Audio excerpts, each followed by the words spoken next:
নমস্কার, আমি শীর্ষেন্দু। ইন্স্যুরেন্স সিরিজের আজকের এই এপিসোডে আমরা এমন একটা পলিসির কথা বলবো যেটা ভারতের প্রায় প্রত্যেকটা ঘরে ঘরে আছে। Money back policy. এজেন্টরা বলে আপনি মারা গেলে ফ্যামিলি টাকা পাবে, আর আপনি বেঁচে থাকলে সুদে আসলে টাকা ফেরত পাবেন। শুনতে কেমন লাগে? দারুণ, তাই তো? কিন্তু লজিক বুঝুন। এই পলিসিগুলোতে লাইফ কভার হয় নামমাত্র, যা কোনো বিপদের দিনে আপনার ফ্যামিলির জন্য যথেষ্ট নয়।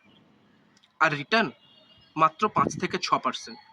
ভাবুন, যেখানে ইনফ্লেশন 7%, সেখানে 5% রিটার্ন পাওয়া মানে আপনার টাকার ভ্যালু দিন দিন কমে যাওয়া।